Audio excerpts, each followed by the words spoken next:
another book idea from Liz. Right now, I'm going to show you how to make a couple of different types of flip books. Wow, now I am excited. You need 2 pieces of paper and some sticky notes, like this. Take your piece of paper, fold it in half, run your finger down the end, and then turn it over like it's a book. You've got to do your drawing closer to the corner of the paper. That's because when you're trying to do the flicking, if you do it in the middle, it's going to be very difficult to do, like that. Got it. Thanks, Liz. I'm just going to draw Tom's face. Amazing. So what you're actually doing here is drawing your second picture, the one with the expression on. You're doing that first before you do the other picture. I'm using a permanent marker, so be careful with your fingers. Do put something underneath the table if you are using a permanent marker. If you draw like a really big expression, that will give you much more of a contrast, and I'll show you next. So we've drawn Tom with a very big expression. Now if you put the paper down, you could see roughly through the paper. And now I'm going to draw Tom again, but then change his expression. Keep everything the same, nose the same.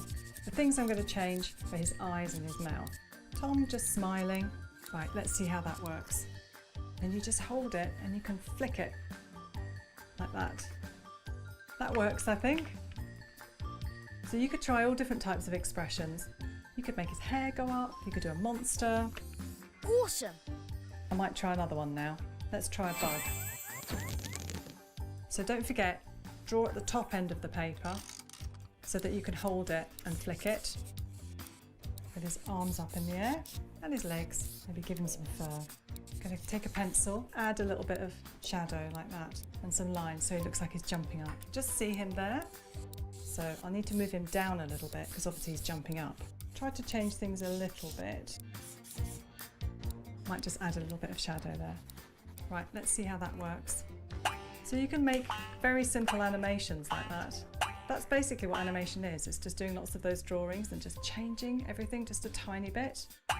So another thing you can do, if you want to make slightly longer animation, I'm going to use this sticky note pad.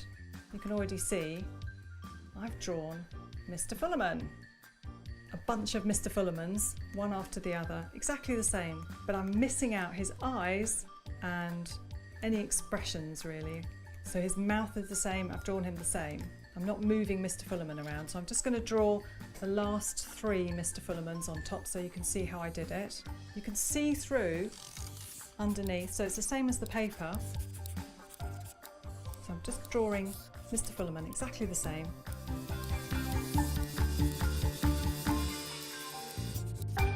Another one, like that. Right, now I've done those, I'm going to go right back to the beginning and I'm going to add a fly and then make Mr Fullerman's eyes follow them all the way around, and the fly will go into different places and that's what's going to move. Great stuff. Every time you do a drawing, you just move the fly just a little bit over. So I'm making Mr Fullerman's eyes follow the fly and then go in different directions as well, so he's going cross-eyed. So every time I do something, I'm just moving it a little bit.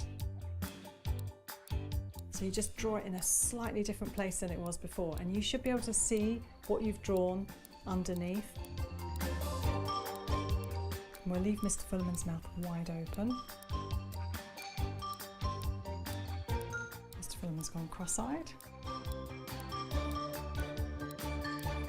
Need to make the fly disappear now.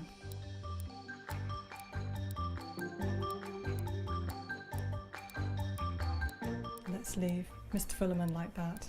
Whew, that took a while. That's why it's quite a good idea, if you're going to do a flip book, choose something simple to draw, because you're going to be doing a lot of drawings. Shall we see if that works?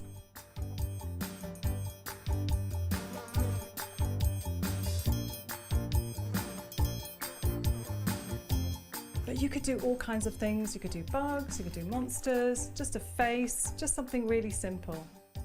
Make your own animation.